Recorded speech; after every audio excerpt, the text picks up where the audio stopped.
How you doing today, guys? Today, welcome back to Rolling with Carlos. Today, I have my co-host Dylan Olive and special guest Tyler Carmona to talk some Gators football of the upcoming game and season. How you doing today, guys? I'm good, man. Appreciate it. Thank you for having me on, man. I'm excited to be a part of the show finally. Thank you very much, and I'm glad. I feel like I'm part of Gators SI. Like I was telling Tyler off the show, I appreciate Dylan and Cam for taking me in and kind of making me part of the family, even though Dylan's the boss, really. Don't tell Cam that. Cam's not gonna want to hear that. What are your expectations for the Gators in 2025? Dylan, you can start off, and then Tyler, you can take it from there. Yeah, I mean, we talked about it a little last show. I'm very excited for the Gators. I think this is the year.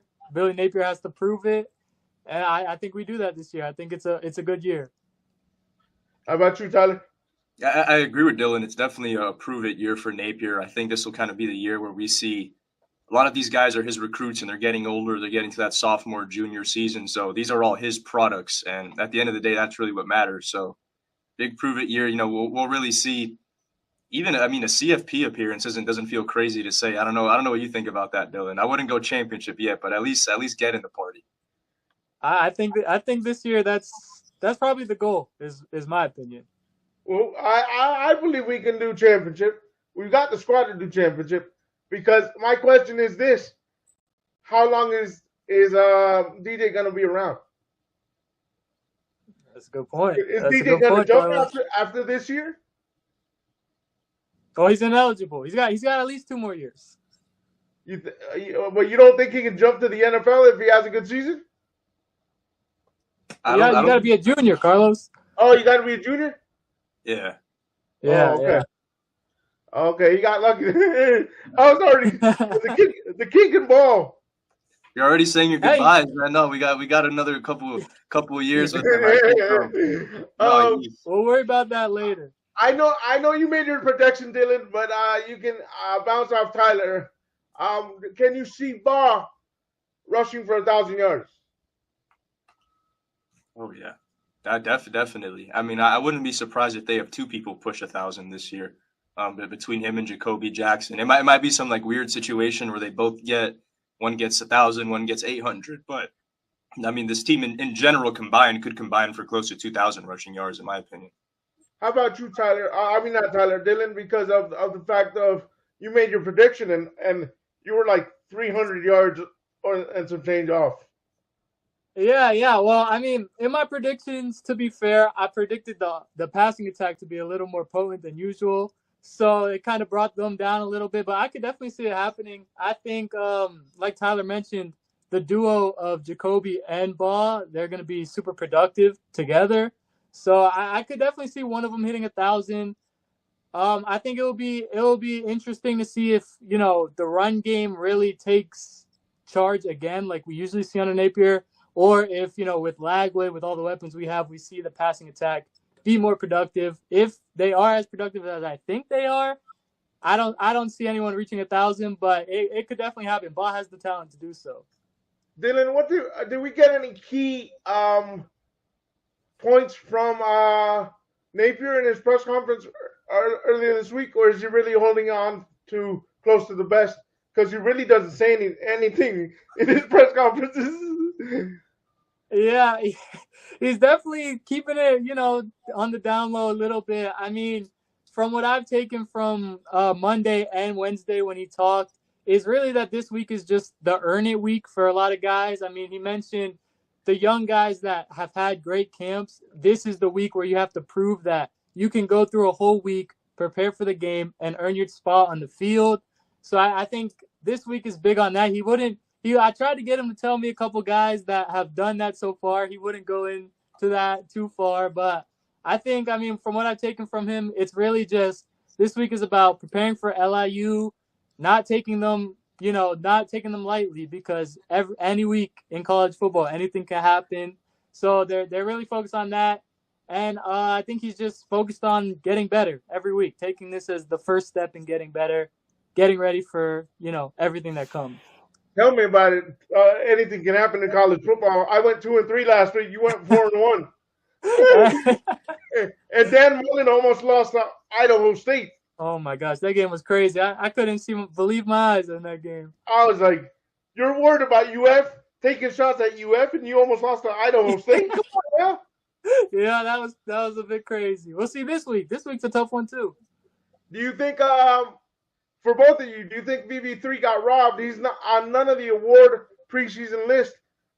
Dallas Wilson made the Sean Alexander preseason list, but I think VB3 should have been there. Yeah, Tyler, you want to take that one? Yeah, I would say kind of going back to an article I wrote almost like 6 months ago when all these guys had, finally signed and all of that.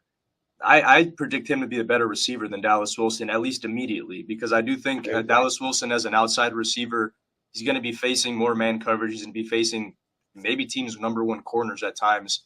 And it's just also a bigger playbook for an outside receiver to remember, in certain situations where I think VB3 can be used as more of kind of like a gadget guy, whether he's getting some jet sweeps, kind of used like how Trey Wilson was being used earlier in his career, where it's kind of just, F motion, you're running across the field, you're running into the flats, easier playbook to digest. So I wouldn't be surprised. I think Wilson will be the better player by the end of his time here, but in terms of an immediate impact, also you can't forget about Nashawn Montgomery, who I love that guy. I mean, I think he was playing at Miami Central, so maybe, the better competition didn't allow him to stand out compared to some of these other guys, but that's somebody who could play both, slot and outside, at least at some point. So I wouldn't be surprised if he makes some plays also. Please, Napier, don't do a jet sweep on 4th and 1. Please figure something else out. Because also, guys, so in your take, do you think he got left off the list incorrectly, or is he going to surprise a lot of people and he's just under the radar because the national media doesn't respect him yet? Yeah, I think it just kind of had to. They probably didn't want to put 2 Florida receivers, and the easy thing to do is go with the higher ranked guy, even though, he's hurt right now. It doesn't really make too much sense unless he, follows up these next games and has like a crazy season. I would predict VB3 to be put up better numbers this season. So I would say I wouldn't say robbed, but definitely kind of overlooked on that list. I agree. What will it take for the national media to finally respect the Gators and say that the Gators are back? For both of you. I think that's going to take a little while. I think Florida, you're looking back at the last couple of seasons, we have not been, up there.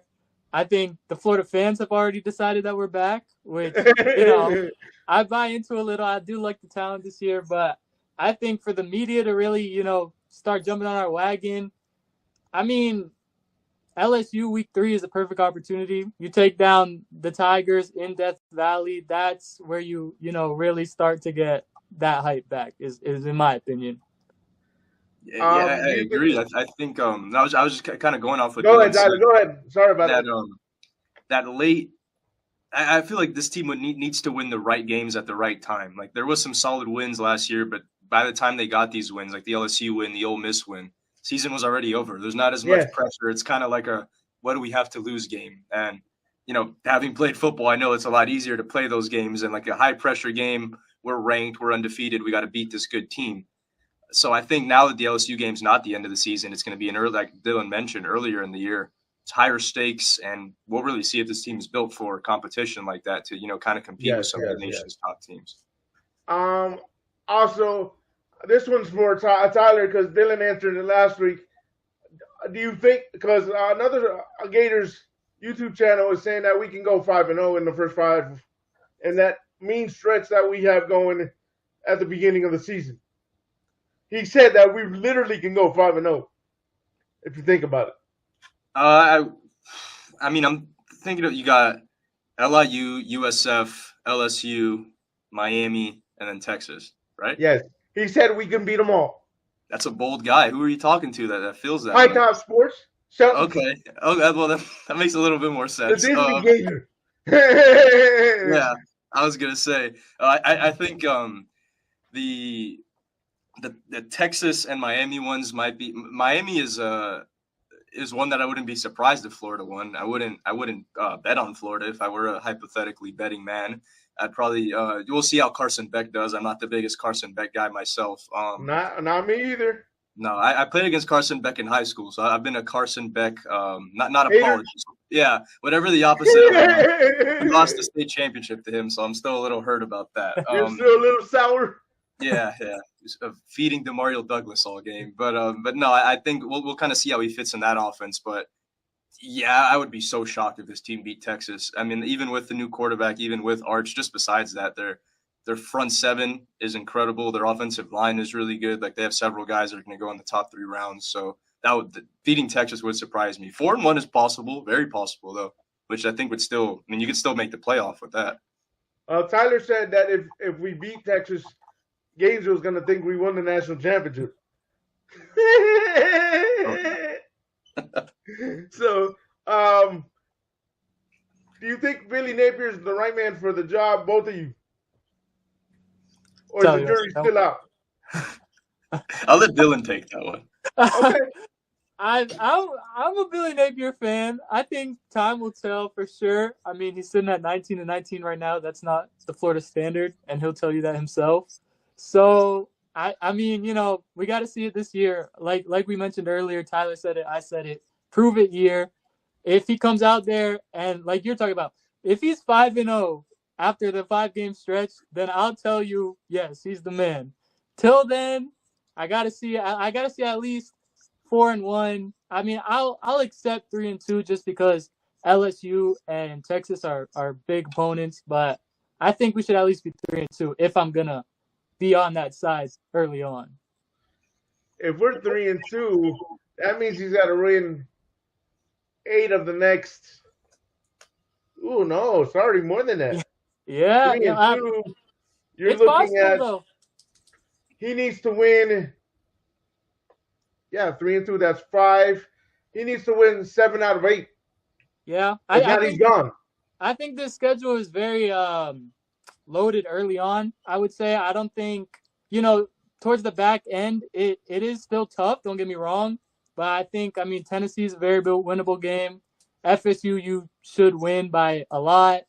Ole Miss is a tough one, but I think that's very winnable. So I think if I'm seeing this season, if they start off 3-2, I'm not going to be panicking. I'm sure some people will, but I think they could still have a serious shot at the college football playoffs.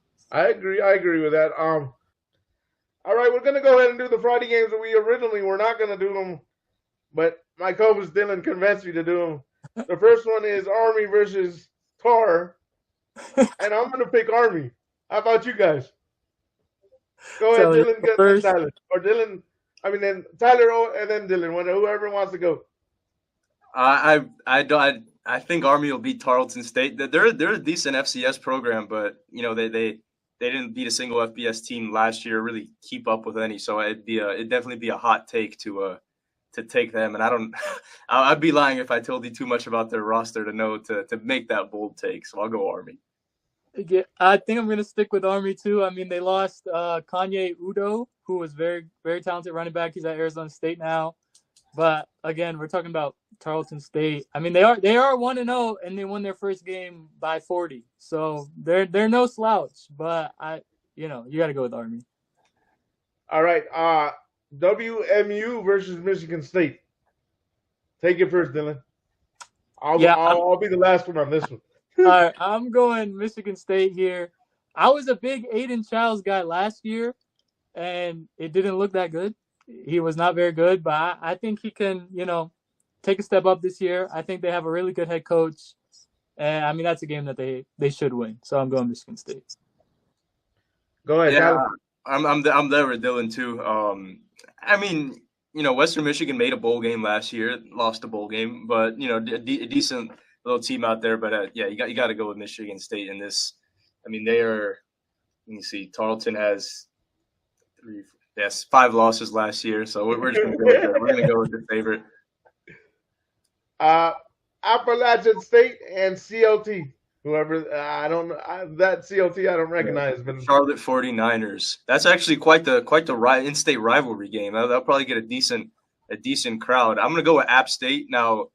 since Joey Aguilar left, I'd be lying if I told you I knew who their quarterback was, but my friend Ponce plays there. Got to be a little bit biased. He's starting his first college football game this Saturday, so we're going to go with App State. Yeah, I believe AJ Swan, SEC transfer, is their quarterback. So if this was last year, I would have told you Charlotte. I was actually high on Charlotte last year, and it came back to bite me again. They had Max Brown, so I was a little UF hype there. But I think this year, SEC transfer at quarterback. Now that I know Tyler's friends there, I got to pick them. I didn't pick Michigan State, WMU. I'm going to pick Michigan State. And I'm going to pick Appalachian State versus Charlotte. And the next game, which I skipped, and now I realize I skipped it, Ken versus Wake Forest. Tyler, you want to go first? That's another FCS, FBS one. I do have an upset in my pocket. This won't be it. I don't think Kennesaw is going to beat. Oh, we're going to have an upset. Yeah, not this one. We'll hold on to it for down the line in the schedule. But I'm going to play it safe and go with Wake Forest. Yeah, I think, again, this is Wake Forest. I mean, I was very surprised when Deshaun Purdy didn't win the starting job, considering he left Florida for a starting job. That was a bit surprising. But Robbie Ashford, Desmond, their running back. I'm not going to try to say his last name. But he's solid, so I think Wake Forest gets it done. I'm going to pick Wake. That's a no-brainer. I'm sorry. FIU and Bethune-Cookman. Man, I would say now, I mean, FIU brought in Willie Simmons, and they've brought in a lot of former players who are very passionate about the program. Also, a lot of local Miami guys who have helped kind of get some of these guys who maybe might not have played at the Miamis or the Floridas, but are still pretty good football players. So they're kind of getting back to that. FIU was on a good track. They beat Miami like 6 or 7 years ago, and then things just plummeted for them. But I can see FIU kind of putting themselves back on that CUSA map. Yeah, I'm right there with you. I think FIU, I mean, they got the Pitbull money now. They got a lefty gunslinger at quarterback. So I like FIU here as well. Later on, I'll ask it's a question that just popped in my head, but after we do the picks, I'll ask the question. Awesome. WIU versus Illinois, the Fighting Illini. I think Illinois is ranked, 12th right now? They're ranked 12th, yes. Yeah, I got to go with Illinois. I mean, WIU isn't even a good FCS team, so that they had a losing record last year. He slapped him real bad. Yeah, I got to be honest there. So yeah, we'll go with Illinois. Yeah, I'm taking Illinois too. I think they're a little overrated this year. That's my hot take, but I don't. They're not losing this game. I'm doing again. I skipped one. I'm going to take FIU over Bethune and Illinois over WIU. Next one, WAG versus Kansas. Big Wagner College guy here. I love that so much. I swear to God. Yeah, but gonna have to go with Kansas. Wagner's program has actually been on the decline in recent. They were a pretty solid FCS team out in Staten Island for a while, but been a rough few years for them. So we'll take the safe pick and go with Kansas. Yeah, I'm there too. Kansas. I mean, they looked really good last week. I think Daniels. I mentioned it last week. He's like 60 years old. He's older than me, and he's still starting. But he's a damn good quarterback. So I'm going Kansas. I'm going with Kansas too. You did pretty good the first week, Tyler. 4-1. I did 2-3. So, hey, we'll see. Hoping to follow it up here. The first big game of the week, and I mean big, Auburn versus Baylor. That's gonna have a lot to do with how Jackson Arnold, comes out. I mean, we haven't seen him under this new offense. I'd like to say Auburn just because Dylan and I are like Auburn adjacent due to our job, so we probably know more about Auburn than we should. Baylor at least. So I'll go Auburn, and I'll have some faith in Mr. Jackson. Yeah, I mean, our group chat's going to hate me, but I'm going Baylor here. I'm going to upset. It's just Jackson Arnold. He scares me. Everything that I've seen, I mean, I've not been completely locked into Auburn, but, as you said, we've paid attention a little more. I haven't, heard what I wanted to hear about Jackson Arnold. I love the weapons they have. But Baylor, I mean, Sawyer Robinson's a great quarterback.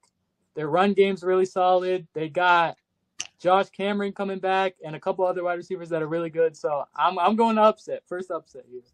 I'm going. I didn't pick KU and WAG, but it's going to be KU for me.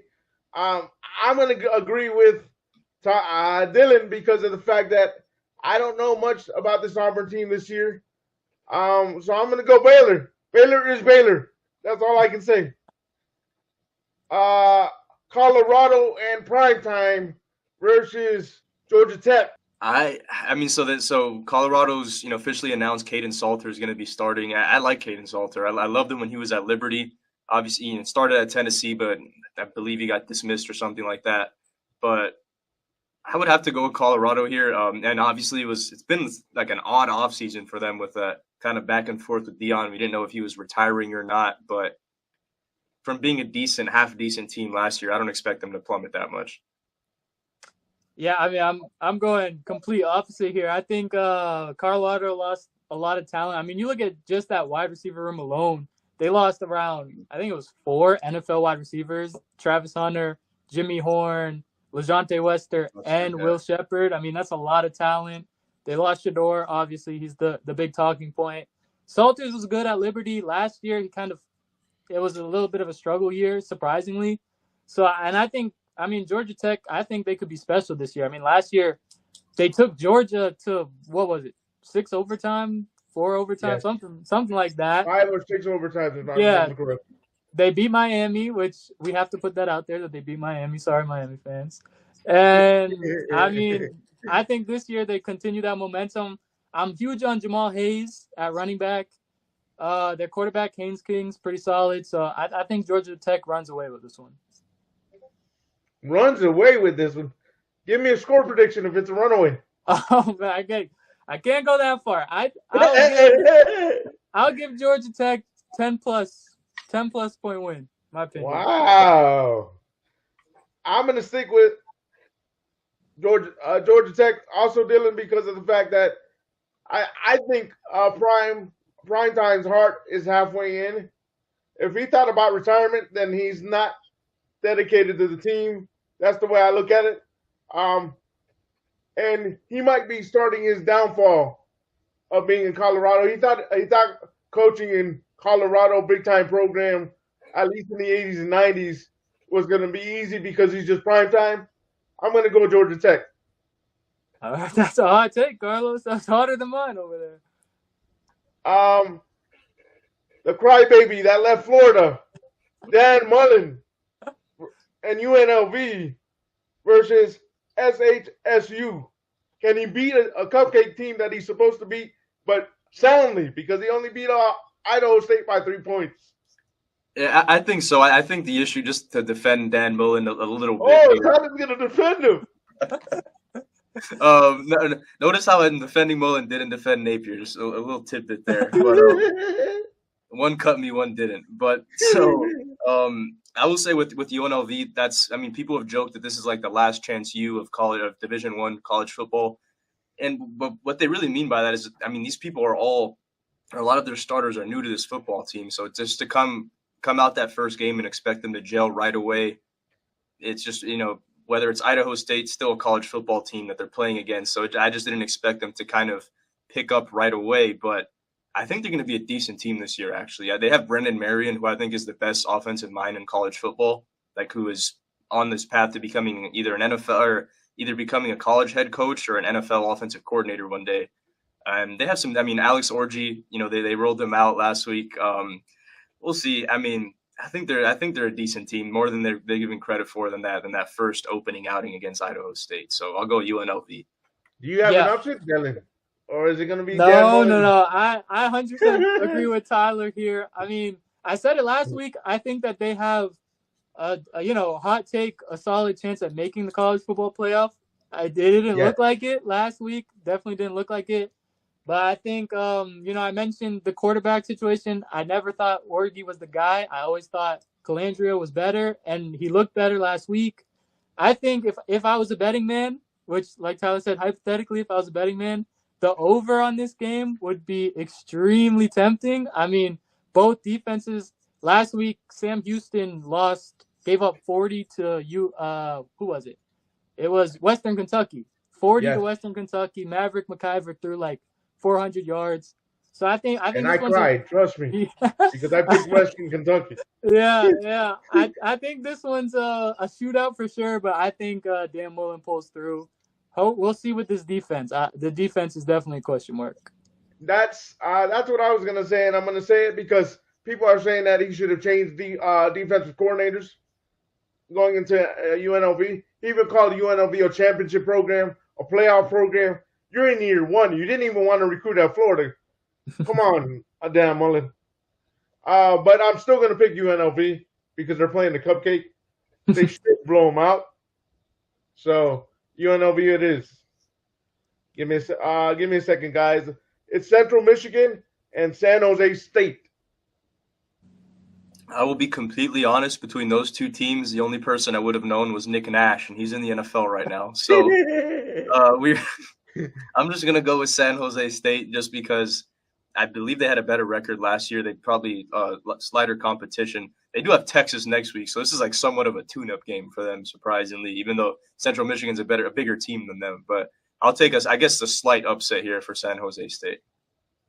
Yeah, I'm right there with you. I really, I couldn't tell you who's on this team, but I think from the slight research I did, San Jose State has a wide receiver that they expect to, not be Nick Nash level, but fill in for Nick Nash. So I think they get it done here. I'm going to pick San Jose State. Who's the Central Michigan head coach, guys? Do you guys know? Is it still the former Gator head coach? Or is he gone too? Ooh, Matt, you're talking about McElwain? Yeah, McElwain. Let me see. Quick. Okay. Off the top of my head, I don't think so. Matt Drinkle. No, then he's gone. Okay. McElwain was there last year, though. McElwain had a decent little run over there with the Chippewas. Second big game of this weekend. This starts on Saturday, August 30th. Games. Number 1 Texas versus Ohio State, number 3 on Fox at 12 noon. I like my gut or my logic is telling me Texas just because, Archie has more experience than Sayan does. But you also look at, the guys who Archie would have leaned on, a lot of them are in the NFL. I mean, you look at Isaiah Bonds in the NFL, like pretty much all their best receivers from last year are gone. So he's had to build new chemistry with these people. And Sayan was there last year. Obviously, they're returning Jeremiah Smith. They still got Brandon Innes, the decent little receiver room. And he did get some playing time last year, not too much. I think he only appeared in like 1 or 2 games, but he had the full spring. So I'm actually going to go Ohio State here. Wow. Okay. Is that your upset that you had in your back pocket? Yes, it was. I sat on it for a bit. Not too crazy of an upset because they're only 2 ranked below. But I don't think most people are going to go with Ohio State here. Okay. How about you, Dylan? And then I'll take mine. He's right. I'm going Texas. I'm leaning Texas here. I think there's so many question marks in this game. For 2 teams that everyone expects to be 2 of the best in the nation, I think there's so many question marks. The obvious one is Arch versus Sayan. I think we've seen more from Arch, is why I kind of tend to lean Texas's way in that regard. And then I just question Ohio State's defense. They lost a lot on the D-line to the NFL. They didn't replace it, exactly like I wouldn't say that, I'm confident in that D-line. And I think, Texas in the trenches is SEC level program. They're pretty solid there. So I'm leaning Texas. I think this is a 50-50 game, but I'm leaning Texas. Dylan, I agree with what you said. I pick Texas for another reason. They're Ohio State's having a new offensive coordinator. You don't know how they're going to gel week 1. I'm surprised Chip Kelly left, but he's gone. So I'm going with Texas. Plus, I want Texas undefeated in the swamp. There you go. I like that storyline right there. Yeah. So, next game, the Orange Men of Syracuse versus number 24, Tennessee on ABC at 12 noon. I'm going to go with Tennessee. I mean, Syracuse was a very impressive team last year. They had the best passing offense in the country. I think they had three guys. It was Rondé Gatson, Trevor Pena. The other guy's name is escaping me, but all had over like 60 catches last year. Yes. The best, at least the most productive receiver room in the country. Every single one of those guys is gone. Their quarterback is gone. Kyle McCord had a great year, but he's not there anymore. So I'm going to have to go. And, Tennessee, I'm a big Joey Aguilar guy. I have been since, he was at App State. So I'll have to go with him there, or with him in Tennessee there. Yeah, I mean, I really want to say Syracuse upset, obviously in the team I cover. I'm not a big Tennessee guy, but it's tough. I mean, Tyler mentioned it. Syracuse lost basically their whole offense to the NFL. I think they did well in the transfer portal. I like Steve Angeli, even though Notre Dame kind of picked CJ Carr over him, and then they still were undecided with CJ Carr. So that is a little bit of a question mark, but I liked what I saw from him. And I mean, Jonte Cook going in there. I mean, there's a lot of question marks with Jonte Cook. There's a lot of off the field things, but when he's on the field, I think he's a good player. And it seems like he has his head down and he's working right now. So I really want to pick Syracuse here. I'm not personally a Joey Aguilar guy like Tyler. I think that Tennessee offensively, there's a lot of questions on Tennessee offense. If you look at their wide receiver corp, I mean, they lost Squirrel White to FSU. They lost Dante Thornton to the NFL. He's balling with the Raiders right now. So it's tough. I'm going with Tennessee just because their defense, I think, will be still really, really good this year. But I don't really expect them to be as good as a lot of people do. I'm going with Tennessee because I agree with you guys that Syracuse lost a lot of offense. So I'm just going to go based on that. Tennessee is my pick for that game.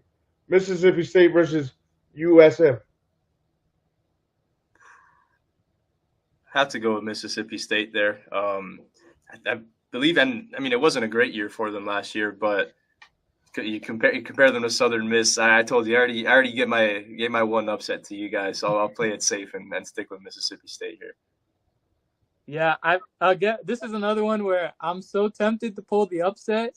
Just because Southern Miss, they got a new coach, and they brought over, I believe, he won the Player of the Year in his conference, Braylon Braxton, the quarterback. Yeah. So I think they're gonna have a pretty solid year. A lot of people are just looking at them as the same team last year that I think they won like 3 games, but they brought in a whole new team. But you just look over at Mississippi State. That's an SEC roster. It's the worst SEC roster, but it's still an SEC roster. So I can't bring myself to call the upset, but I think this game's closer than a lot of people might believe. Yeah, I mean, remember, Southern Miss might have won 3 games last year, but Mississippi State won 2. So, like you said, it could definitely be a close one. It can be a field goal. It's a toss-up for me, but I'm gonna go with the SEC, Mississippi State. They should beat Southern Miss, but it could be a 3-point game for all we know. Another factor in that game is Kevin Coleman's gone now. Mississippi State, he was probably their only, player that was like, wow, this guy's special in the SEC.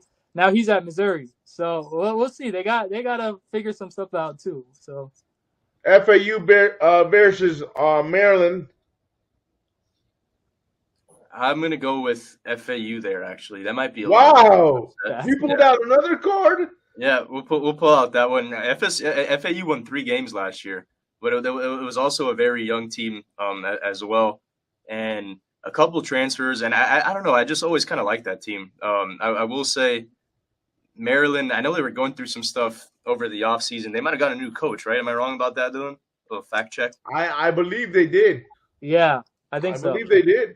I can't think of his name right now off the top of my head. Any program that has some type of turmoil, because I just remember some type of controversy. Now, this is quite an uneducated prediction here, but I'm going to stick away from the team that has turmoil. I'll stay with the younger guys who've been playing with each other for a little bit longer. Yeah, I mean, I like that. I'm not that bold, but I do know that the new quarterback transfer at FAU, a lot of people like. He's an electric guy. He's fun to watch. And on Maryland's side of the ball, there's, as you said, new coach, new quarterback, Billy Edwards, last year was very talented.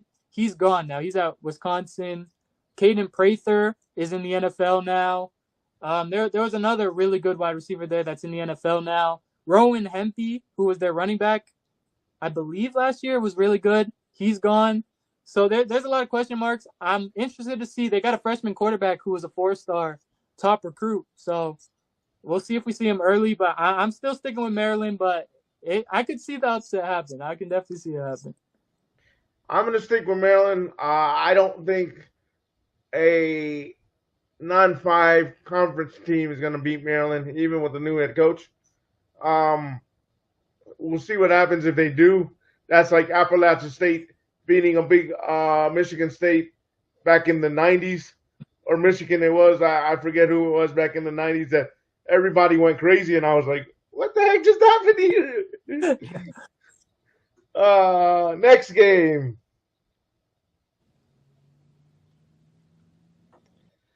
Northwestern versus, well, I skipped one. Take that back. Ball State versus Purdue.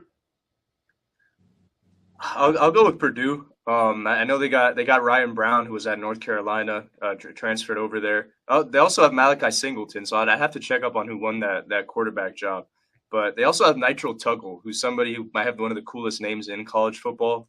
Might impact my decision a little bit. Came over from Georgia, likes to drive fast like most of them do. So he might be a little football player. They also got a 5-star on their team, where Purdue is not a team that really pulls 5 stars. Tony Grimes, a cornerback, who kind of got off to a slow start to his college career, but I'll have to go Purdue over Ball State. Yeah, I like that call. Nitro Tuggle, awesome name. In high school, he was a good football player. I'm excited to see him this year. He hasn't really, done too much in college, but I'm excited to see him. Devin Mockabee, their running back, he was a guy who started his college career, I think, freshman year, 700 yards, followed it up with 600 yards. Last year was pretty down year, but I think he bounces back this year. So, I mean, I think Purdue here, I don't think a lot of people have high expectations for them, but they could have a solid year this year. I'm picking Purdue. Now let's go to the game I was going to say originally. Northwestern versus Tulane. That's not that actually is kind of a tough one. I mean, Tulane has Maurice Turner, Cam Hamilton. I'm trying to think off the top of my head, a few more guys. But I mean, over the past few years, Tulane has had a decent football team, while Northwestern has been kind of in the middle of the road. So we'll go with Tulane there. Yeah, I'm going Tulane too. That quarterback room is crazy. I think they brought in 3 big-time transfers, and then BYU's Jake Reslov entered the portal with that crazy stuff. Now he's there. I'm not sure if he's starting Reslov, but he's a really good quarterback, so that would make me even more confident. But either way, I think Tulane gets it done. I'm going to go Tulane also, just to piggyback off you guys, because I haven't followed Northwestern football. They're out of Chicago, and they used to be pretty good, but I haven't followed them in a while, so I'm just going to piggyback off you guys and go to Tulane. Next. Oh, and I didn't pick Purdue, Ball State. It's Purdue for me. Okay. DUQ versus Pitt. Also, I mean, always tempted to go with that. That's an in-state little rivalry there, FCS, FBS, between Duquesne and Pitt. Both schools are – Duquesne's actually around the Pittsburgh area, but Pitt's a decent team this year. They got Desmond Reed, who's a great running back, came from Western Carolina, a South Florida guy who's been pretty productive throughout his college career. Eli Holstein's decent, not like an incredible quarterback or anything like that, but I think enough to kind of keep the ship afloat and go past an FCS team for sure. Yeah, I'm going Pitt too. I think a couple people have them. I've seen some people say they're ACC sleepers. I wouldn't go that far, but they do have some talent. I think this one's an easy Pitt win. I'm doing Pitt too real quick. VMI versus Navy. I'll be honest with you, Carlos. I can't name a single player that plays for the Virginia Military Institute. But and Navy, I mean, we'll go Navy. Blake Horvath, Eli Heinrich, they're decent little. You know what you're going to get from Navy, and I think they weren't that bad last year, if I'm not mistaken. Yeah, Navy's, I think, runs away with this one. Literally runs away with it. You know what they're going to do. They're going to ground and pound you to death. So I think they get it done. MRMK versus Kent, and I'm going Navy. Merrimack pulled my offer before signing day, so actually, I'll have beef with that program for the rest of my life. So no, whoever's playing Merrimack, I got the other team, Kent State. Yeah, I don't have any beef with them, but I'm still going Kent State. I'm going Kent State also. I don't have any beef. Team Tyler, there we go. Not any beef for Roni. I don't have any beef for Roni with them. So, but I'm still well, now we do, Carlos, because they killed our guy. Oh yeah, Tyler's my friend. So now I do because of Tyler.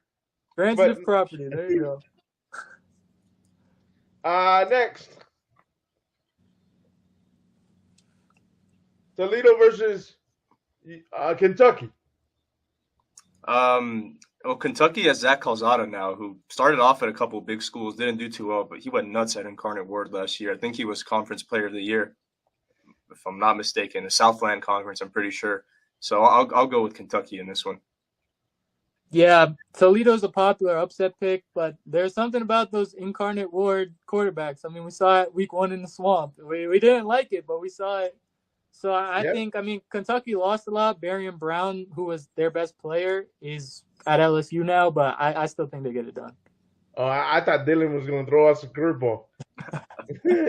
I'm going to go Kentucky, even though they lost a lot of talent. I'm still going to go Kentucky. Fordham versus BC. I mean, I'll go BC here, but just, I mean, like in a forward-thinking sense, it's going to be a rough season for them. Just, I mean, they lost their quarterback. They lost Donovan Izaraku. Hopefully I pronounced that right.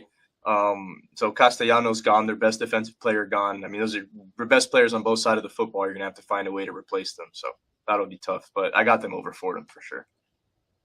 Yeah, I completely agree. I think that quarterback situation is really weird. I mean, I'm a big – in college, I like Bill O'Brien as a coach, but I don't see them being very good this year with Dylan Long something from Alabama.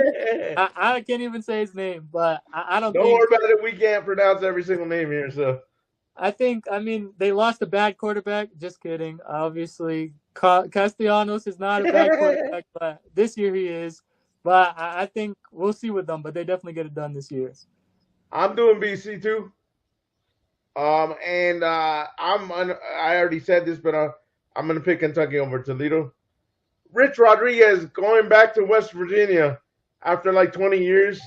He should have never left West Virginia. No. I think he gets free food in West Virginia ever since his first stint. And they play, who do they play? RMU. I'll go with West Virginia. We love the Robert Morse Colonials, I believe is what their mascot is, but we'll go with them. I will say West Virginia has a pretty solid running back room. Like Jaheim White, I think he had like 7 or 8 touchdowns last year. He might have been an all-conference guy, and they just got Jalen Knighton, who it's kind of like on and off, but you see the potential there. He's I would say great burst, great vision for a small guy. He kind of manages to run between the tackles pretty effectively too. I mean, you kind of got lost behind Brashard Smith last year at SMU, but I think he's a good running back. And they also have Jamori Robinson, who came from UTSA, and he was AC's AAC Defensive Player of the Year during his time there. So decent little team West Virginia seems to have under Rich Rod. Yeah, I'm right there with you. I think their running back room is very talented. Knighton was a surprise last year when Brashard Smith kind of took over that backfield. They lost CJ Donaldson. He's at Ohio State now. He was, their 1-2 punch. I think he's in for a big game against Texas. Mark my words there. But I think West Virginia runs away with this. My good friend Reese is a West Virginia fan, so I'll pick him for him. I'm going to do West Virginia just because of Rich Rod. Rich Rod knows how to recruit. Now, my question with Bridgerod is he going to be good with the NIL? We'll see how that happens in year one of stint number 2 with West Virginia. But I'm still picking West Virginia. CCSU versus Connecticut. Love those little FBS, FCS in-state rivalries. These kids probably got beef with each other, you know. But no. Well, I guarantee they played against each other in high school. Oh, for sure. No, there's definitely, I'd say probably a quarter of those players on those teams know each other. But I'll go with UConn. UConn's quarterback is actually my age, and I'm 24 years old. This would have been my 7th year of college football if I used my last year of eligibility. So he's been around the block. Pretty good TD to interception ratio last year. And I'll always go with the old man quarterback. They've been around longer. College defenses are nothing to them at this point, at least when it comes to breaking them down. Yeah, I'm not going to act like I know anybody on these two teams, but hearing that, yeah, we're going UConn here. No doubt. I'm going UConn. I don't know anybody on either of these teams, but I'm going based on the tradition. UConn it is. ODU versus number 20 Indiana. Can we see an upset? Does somebody have an upset here?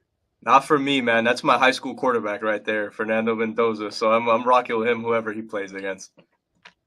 Yeah, I'm right there. Mendoza's a baller. Elijah Surratt is a really good wide receiver.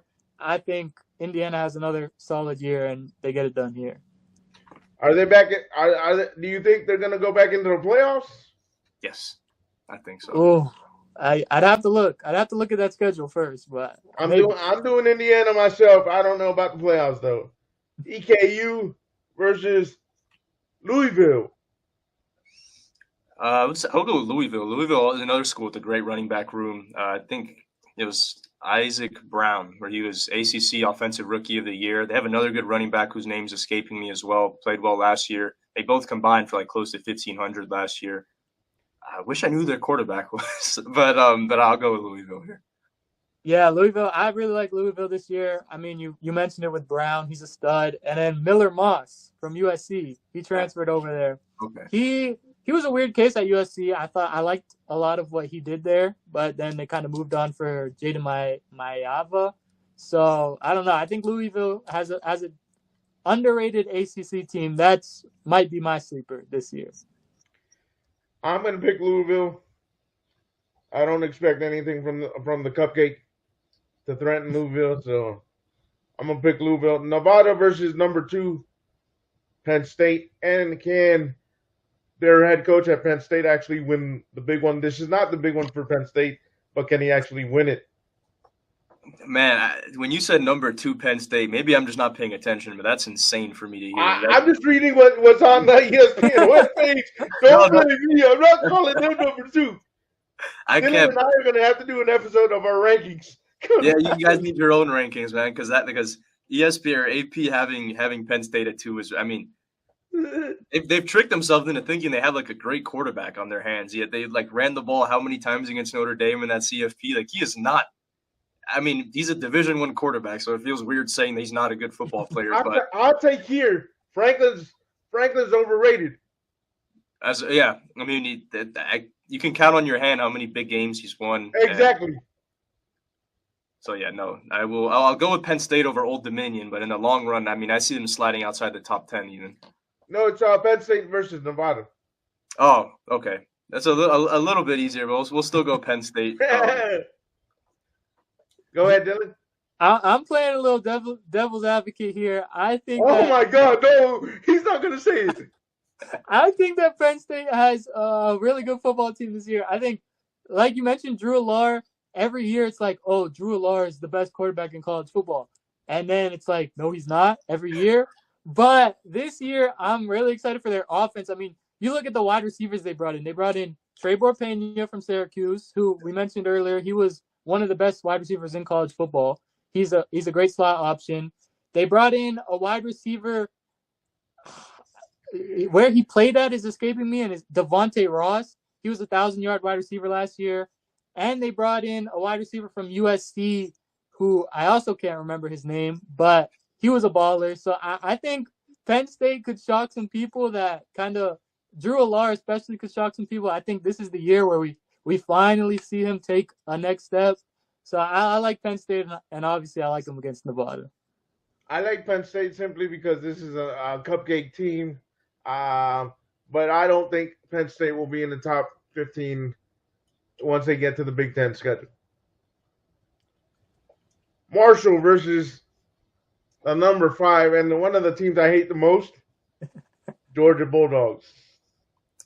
We'll go with Georgia here. I mean, I'm very curious to see how this is going to turn out with Gunnar Stockton. I think Gunnar Stockton has like one start under his belt where he did all right, but that's about it. I think they got Zach Branch in the transfer portal, who I like from USC. But so we'll take Georgia over Marshall, but it'll be a nice little case study to see how their team does this year. We'll see really how good of a coach Kirby Smart is and how his kind of development, or if it's just been luck with the recruits these past 5 or 6 years. Yeah, I mean, I'm not a big Georgia guy. I think Gunnar Stockton, I think this is the year that UF should get them. I think this is the year where we mentioned earlier, how can Billy Napier prove himself? You got to win the game in Jacksonville against these guys, especially Gunnar Stockton. I haven't seen it yet. Like you mentioned, Branch is a really good wide receiver. I think Georgia was the perfect landing spot for him as a team that kind of wants to get you the ball in space, running, not really, interested in those deep shots. But I mean, Marshall's been talking. If you've been paying attention, Marshall's.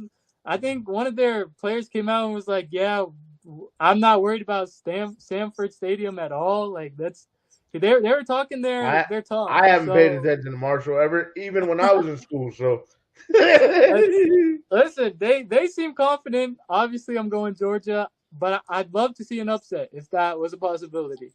Because I saw them in Gainesville one time. We ran them over. Yeah. That's what happens most of their games, I think. I picked Georgia myself. I don't consider this a marquee game because I believe the FSU head coach has 1 foot out, 1 foot in. Even I created a video earlier in my channel's history that, not a video. I posted it. That they were looking for a buyout earlier this summer for Florida State's head coach. They couldn't come up with the money, so that's one of the reasons he's still there. But they have it as a marquee game here, a 3:30 game. Number 8, Alabama versus unranked FSU. I'll go with Bama. I mean, I want to see how Simpson does. Like kind of like we said, another young quarterback coming in. A lot of these teams that are ranked in the top 10 have either true freshman or redshirt freshman quarterback starting for them. So I mean, we could see that list get jumbled pretty quickly. I know, just if it takes these guys a little bit to acclimate. But I mean, yeah, we'll go with Alabama. Ryan Williams, Caden Proctor. I mean, some of the best players at their position in the country. So they're starting FSU's starting 0-1 according to Tyler. Yes. I want to be more confident in this game because it's Bama and Bama has a really talented roster. But like Tyler mentioned, Ty Simpson. Oh. Sorry. Tristan Keys just flipped to Tennessee. I got that notification just now. Oh, wow. Big news. Big news day today. Sorry. Breaking news, guys. Go ahead, Dylan. Distracted me there. Anyway, go ahead. Who just flipped to Tennessee? Tristan Keys, 5-star. One of the best wide receivers in the nation. Really there good you player. Go, guys. Breaking news on the spot. Anyways, I want to trust Bama a lot. I think Ty Simpson has all the talent around him to be a really good quarterback. We'll have to see with him. I think this game is actually way more important than FSU fans want to believe because last year we saw it. Once they started losing, it wasn't when they started the year. They took Georgia Tech, who was a good team, to the wire. They weren't as bad as they were throughout the year. It was more of a culture thing. Once you lose and you start losing, that culture kind of fell off. So I think, especially now with Tommy C., who's kind of a head case at quarterback, got benched at his last spot and just gave up on the team. I think this game is big. As long as FSU keeps it close, I think that they can, kind of build on this game. But I still think Bama, at the end of the day, I just think FSU needs to keep this game close if Norvell wants to do anything this year. Who's the more overrated coach? And then we'll continue with the games. Norvell or Franklin? Oh, Franklin. I mean, I think a lot of people are starting to think Franklin like we do. So I'm not sure how he's even viewed in the national, public's eyes, really. But yeah, that the fact that he's had this job for that long with so many good teams, as it just kind of, honestly, a disservice to their fans at this point, it seems. Yeah, I'm going Norville, but I think, it's kind of calmed down after last year. Obviously, when you go 2-10, it calms down.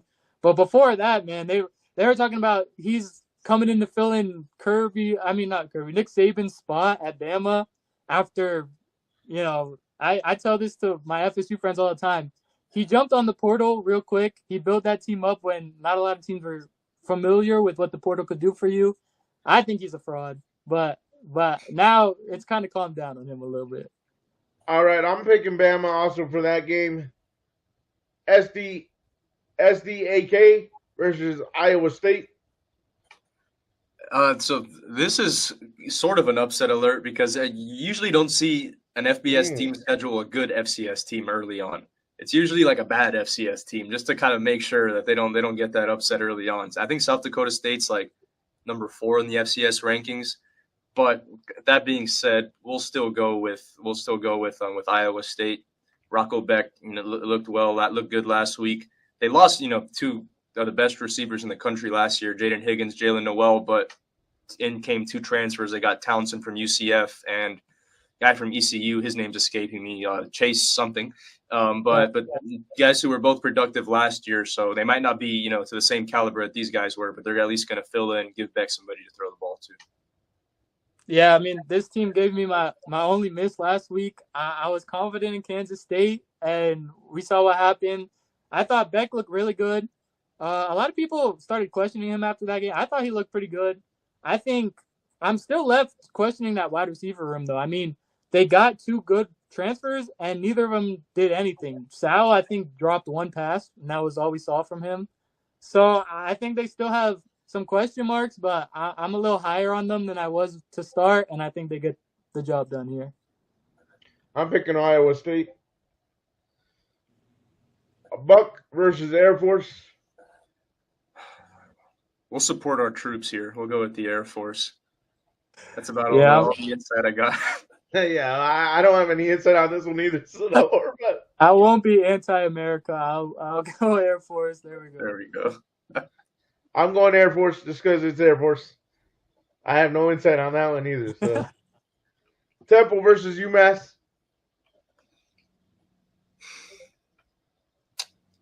That's a decent one. I remember Temple got some transfers. They got Terez Worthy, who I just remember being on the Doak Walker Award watch list, and they also have transfers from Sam Houston State, Ducker. So I love a good running back room in college football. Just pound the ball. I would say that Temple's. I mean, UMass is on the verge of like getting dropped to FCS at this point. They have been a rough few years for them. Yeah, I mean, if you look at just attendance overall, it's a mess of a program. So I'll go with Temple there. Yeah, I mean, the only thing I know about these two is that I used UMass in College Football 26, and that's all I got with them. So I want to pick them. I want to pick my boys, but no, I'm going Temple. Oh, I thought he was going to throw a curveball. I'm going Temple too. HC versus NIU. I keep throwing my personal biases in here, so I'm going to hold off on the fact that my high school punter runs for Holy Cross. We're going to have a headgear too, just like Lee Corso.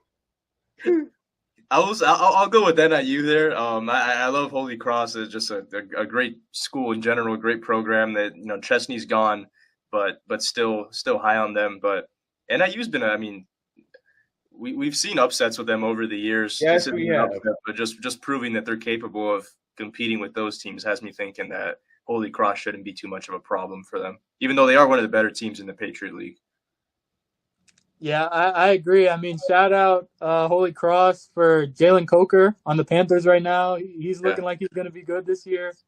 But they're a good team. I think they don't have NIU. Last year we saw them beat Notre Dame. So I'm just going for George Gums. I'll go NIU. I'm going NIU. MTST versus number 7 Oregon. We'll go with Oregon. Obviously, I mean, filling in for Dylan Gabriel, Dante Moore. We'll see how that turns out. But I mean, also they were able to keep Evan Stewart, who I thought was a candidate to go into the draft last year. It was a receiver-heavy draft. I think he got hurt a little bit, but I mean, he could step in and be one of the better receivers in the country. He's definitely one of the best route runners in the country. So Oregon should be the easy pick there. Yeah, not much to say. I mean, I will say I believe Evan Stewart is out for the year. He had an ACL, I think, so he's done for the year, I believe. But Dante Moore is going to be a good quarterback. DeCorion Moore, the freshman. I mean, now with Evan Stewart gone, he's really the guy that has to step up. So I mean, this is not really a game that's going to be close, but it'll be exciting to see their offense. All right, I'm going Oregon myself. Liberty versus ME, which I think is Maine, if I'm not mistaken. Yes, the Maine Black Bears. We'll go with Liberty. I believe Liberty's the FBS program among the two. That's where my expertise ends, pretty much. Yeah, I'll go Liberty too. I mean, they've had success in the past. That's basically what I'm going off of. So we'll go Liberty. I'm going Liberty. Actually, I'm going to go to the Liberty FIU game if it's not a major game for Florida. If not, I'm selling my tickets. Because if it's a major game for Florida and I'm in the middle of a game, I'm going to be pissed. I'm going Liberty. AAMU versus Arkansas, and a coach that can be fired after the season if he doesn't produce. Well, I will say I love my HBCUs, but we're going to get Arkansas. That would be a crazy upset. And Arkansas has a guy named Fernando Carmona on the team, so I still haven't found out if he's like my cousin or something. But we got to go with the possibility of having a family connection there, so I'll go Arkansas. Yeah, I'm going Arkansas too. Taylor Green, good quarterback. That's about it. I'm going Arkansas. I don't expect this one to be a trouble game for the head coach that's in a hot seat, a very steaming hot seat. So I don't expect this to be trouble. Memphis versus UTC. Memphis versus UTC. University of Tennessee Chattanooga, I believe. Yeah, yes. The Mocs. We'll go with Memphis there. Like I said, the FBS, FCS were just these tune-up games, these warm-up games. I will say a lot of these FCS teams have already played their first game of the season, so they've kind of got the ball rolling in that aspect maybe. But we'll just take the safe pick with Memphis here. Yeah, I'm going Memphis too. Shout out for beating FSU last year. That was awesome. So we'll go Memphis. I'm going Memphis also. LIST versus Oklahoma, number 18, according to I don't know who, because they had a terrible season last year. Well, I remember. I mean, I hear Oklahoma. I just think about John Mateer and his Venmo leaks. That's the first thing that comes to my mind. But we'll go Oklahoma there. Hopefully he's betting on his own team this time. Yeah, don't sleep on Oklahoma this year. I mean, Mateer, like you mentioned, good player. Deion Burks, great player. Jaden Ott at running back, good player. So hopefully he's not betting, like Tyler said. But we'll go here. I'm going to Oklahoma myself. ALB versus Iowa. Oh, Iowa might be, outside of the Florida teams, my favorite college football team. I love watching them play their boring football and just punch people in the mouth all game. So I'll go with Iowa. I think you're the first person I've ever met that would say that. They love watching Iowa play football. Wow. Oh, yeah. Well, they play smash mouth football. I can tell you that much. Yeah. My favorite thing on Twitter this offseason was when Iowa posted a video of their quarterback throwing like a 5-yard on the run pass, and it went viral. Everyone was like, "Oh my gosh, we've never seen that before." So I'll go with Iowa because apparently they got a gunslinger now. I'm going with Iowa also myself. CCU versus University of Virginia. CCU, that would be Coastal Carolina. Coastal Carolina University. Yep. We'll go with Virginia there. I think Coastal Carolina was actually half decent last year, but we'll take the ACC in this one. Yeah, I'm going Virginia. Chandler Morris is there now. Solid quarterback. I'm going Virginia. I'm going Virginia. Webb versus JMU. Oh, James Madison is a powerhouse. I mean, now that they're an FBS team now, so I guess they're not a powerhouse, but they were. So they still got the remnants. And I mentioned Holy Cross earlier. Their coach Chesney is now over at JMU, and that guy wins everywhere. Since he was at Assumption College coaching Division II football, I mean, you can maybe 2 or 3 winning seasons out of him. His winning percentage is probably ridiculous. So I'm sure he has that program looking good. Yeah, give me JMU here too. I think they win with ease. I'm doing JMU.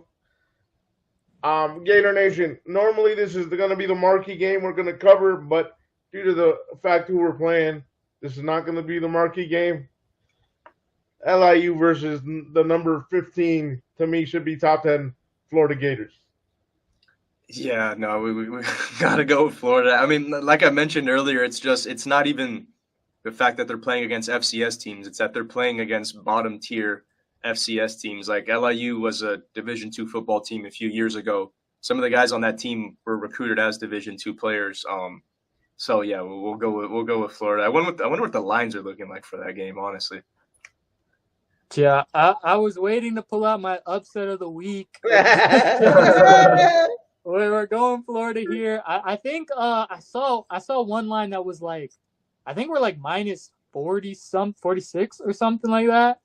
So it'll be interesting with Lagway and Dallas Wilson if they play a lot, even if Dallas Wilson plays at all. But this should be a dominating win for Billy Napier. Just because this is a Florida Gator program and channel, give me your score predictions.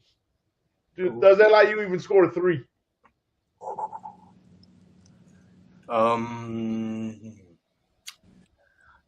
I will say this, because Florida's starters are already super young. So once you get past that starting unit, I mean, you're going to like 18-year-olds, 19-year-olds.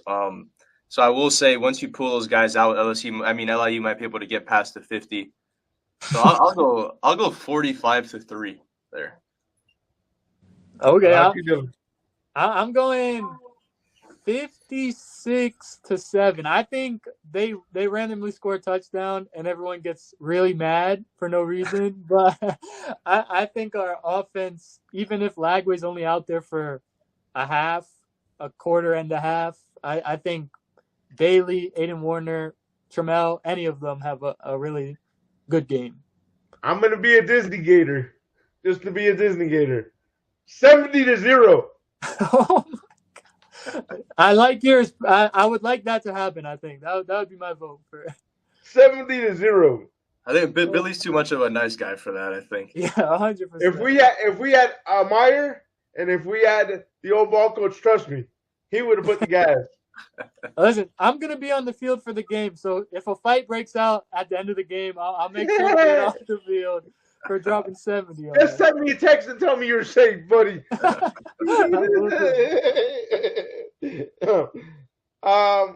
University of North Dakota versus Kansas State University. It depends if Avery Johnson's family starts to beat each other up before the game again. But if things can stay good in that household, it should be an easy win for Kansas State. Yeah, give me Kansas State. I think, Avery Johnson kind of made himself look a little overrated in his first game, but this is an easy win. I'm doing Kansas State also. UTSA versus TA and M. So these weird schools. So I don't know why they always put Texas A&M like that. But no, I'll go with A&M there. Oh, it is Texas A&M. I got confused for a second. It didn't look like that. I mean, a question at quarterback. I mean, they got Marcel Reed starting now. I guess he started a little bit. He played a little bit last year as well. But we'll go with Texas A&M over UTSA. I just realized something. You just taught me something. They put Texas A&M weird. That's not how I'm used to seeing it. Yeah. No, it's like TANM. Yeah, I'm like, what the heck? Yeah, I would love to not go Texas A&M here, considering last year I sat in the swamp for 6 hours getting rained on to lose by like 40 points. That was probably the worst game I've ever been to. But I think Marcel Reed, we'll see against a real opponent, but right now he'll be fine. I think they win this game. I'm going Texas A&M also. CHSD versus Vandy. Oh, Vandy. I love Diego Pavia. I mean, I hear that guy talking. I'm like, I wish that guy was my quarterback at some point in my life. But just even sharing the locker room with somebody like that, just electric, loves football, and I mean, yeah, Charleston Southern shouldn't be much of an issue for them. I'm curious to see how they end up doing this season. Period, Vandy, because obviously, I mean, being in the SEC, that's still going to be tough for them. But we saw some upsets last year. You know, another year with that quarterback. Because last year was Pavia's first year there, if I'm not mistaken. So he's a gutsy quarterback. I'll tell you that much. Oh yeah. If you're a 5'9", 5'10" quarterback, you got to have some spunk to you, and exactly you got it. So I'm a big fan. And he called the Alabama upset last year. Yeah. Oh, he did. That's all I got to say. Yeah. Yeah, give me Vandy here. My claim to fame is that last season in the off season, I said that Vandy was going to be sneaky good, and I will be holding on to that for the rest of my life. It was a little bit of a shot in the dark there, but Cedric Alexander, the running back's a really good player. Obviously, everyone knows Pavia by now. That guy's a stud, so give me Vandy. I don't know if I did Kansas State and Texas A&M, but I'm going to repeat it. I pick Kansas State and Texas A&M, and I take Vandy. And the next one we have is APSU versus MTSU. I feel like I'm allowed to be biased if I don't know that much about these teams, but I got two buddies on Austin P, DeAndre Curry, and Buddy Williams, so gotta go with my boys there. Besides that, I don't know anybody else on these teams. So. Okay, no problem. Yeah, at this point in the games, I just gave up on doing research. So give me Tyler's buddies over there. I think they'll get it. I'm doing APSU too because I don't know anybody on these teams. UNA versus Western Kentucky. UNA's on the come up. We remember them almost beating Florida State during that undefeated year of theirs. Former D2 program. They used to take a lot of like bounce backs. I mean, they've had former 5-stars playing at North Alabama, but all that said, we'll go with Western Kentucky. It'll probably take UNA a couple more years before they start beating teams like that. Yeah, Western Kentucky looked so good last week. Maverick McIver is everything that I think they thought he was going to be, so I'm going Western Kentucky. I'm doing Western Kentucky too. SEMO versus ARST. Southeastern Missouri versus Arkansas State. That's who Arkansas State. Arkansas State has, I think Butch Jones is still their coach. They might have Jalen Rayner, so I'll go with Arkansas State. Yeah, I'm right there with you. Jalen Rayner, good quarterback. That's about all I know. Give me Arkansas State. Morg versus USA. Morgan State versus. And I'm going to go ahead and do Arkansas State for the other one. Okay, we'll go with the HBCU here. I'll go with Morgan State over what is it, South Alabama? You'd be USA. Yeah, we'll go Morgan State. I'm glad I have Tyler picking before me because when you read some of these names, I'm like, I have no idea who you are. So I'm just piggybacking off of him. I'm sure he knows when he's talking about Morgan State. I'm doing Morgan State just because of Tyler. Because, like I said, these small schools, it's like I'm not doing enough research for the small schools. Sorry, guys. NICH versus Troy. Only thing I know about Nicholls State is they used to have that guy from Last Chance U, Ronald Ollie. I don't know if any of you guys remember him. Yeah. But besides that, don't know. So I'll go with the bigger school here. We'll go Troy. Yeah, I'm gonna rock with Troy too. That reminded me. I believe the Penn State wide receiver is from Troy. I brought him up earlier. I forgot where he was from, but regardless, I'll go with Troy. I'm going Troy. Now another big marquee matchup. This is a top 10 matchup. Our hated rival LSU versus the Clemson Tigers. LSU is number 9. Clemson is number 4, according to I don't know which poll because I haven't looked it up. I know way more about Clemson than I ever thought I would know in my life now. Because that's the team I write about for the most. I actually think that Clemson is going to win a national championship this year. That's not a hot take, really. I mean, a lot of people would say that. Oh, yeah. I mean, you just look – that team is so deep from their quarterback room. They have one of the best receiver rooms in the country, one of the best O-lines, D-lines. Guys, you heard it here first. I had never heard that take during the offseason. Clemson is already crowned national champions.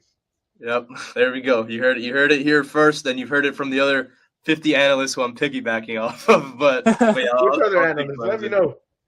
Don't tell me Paul Feinbaum. No, I don't know about Feinbaum, but we definitely we've had a few of those up on the site. It's kind of been some late steam that they're building. But yeah, I don't go to Clemson SI. Sorry, guys. I love SI, but not Clemson SI. Forgive me, Carlos. Yeah, I mean Clemson. I'm with Tyler here. I think Clemson has the talent to win the national championship. Fun fact about me: a year ago, I thought that Cade Klubnik was a horrible quarterback. I was betting my life that he was terrible.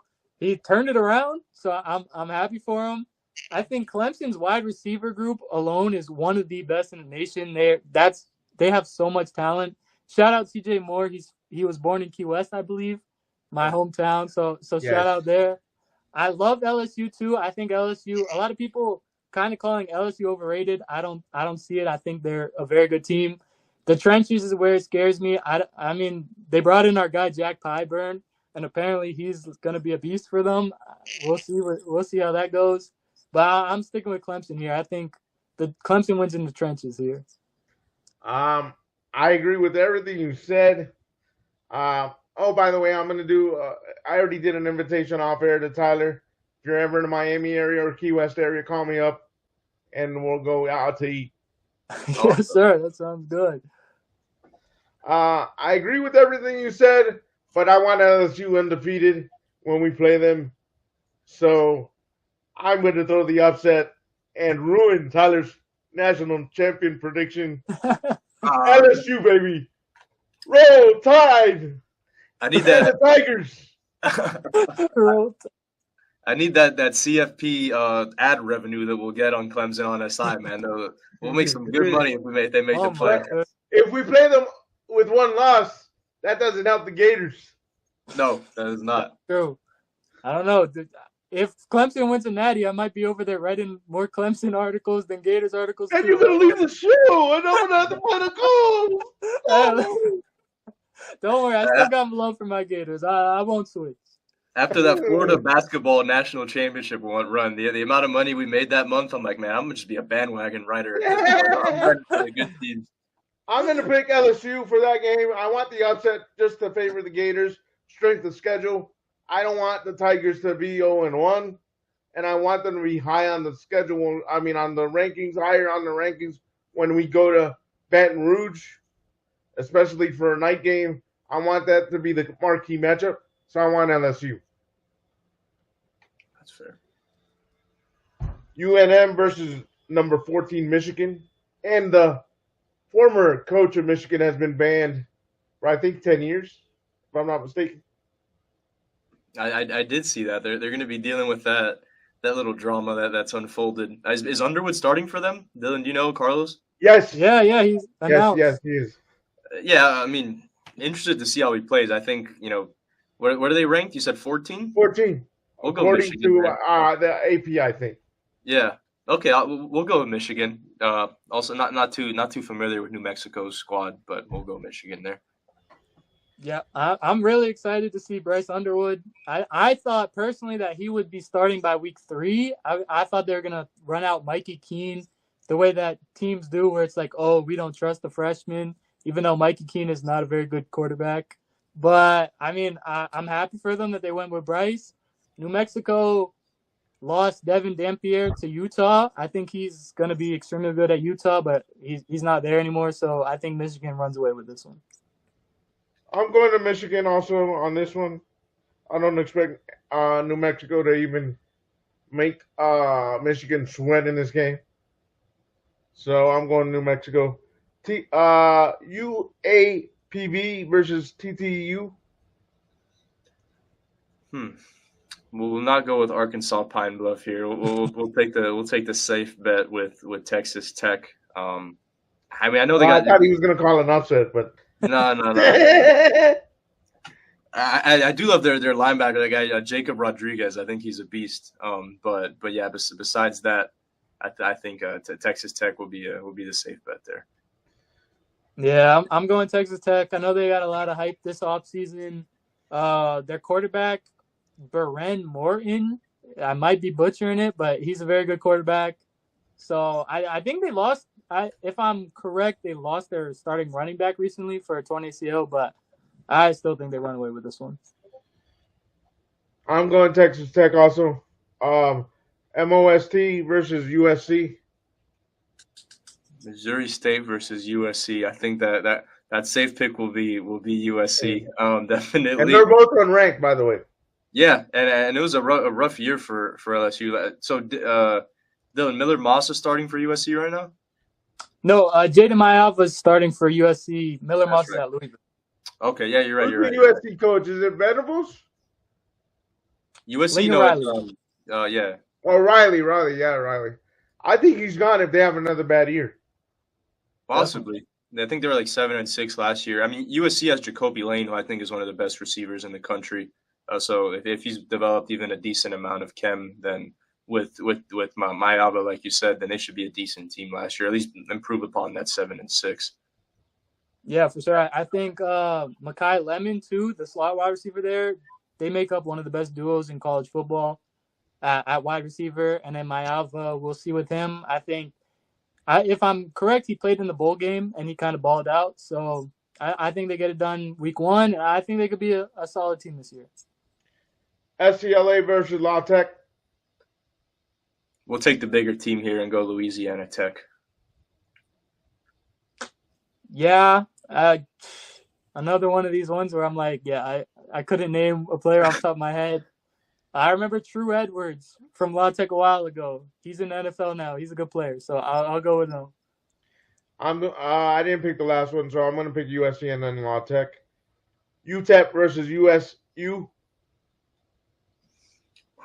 UTEP was bad last year.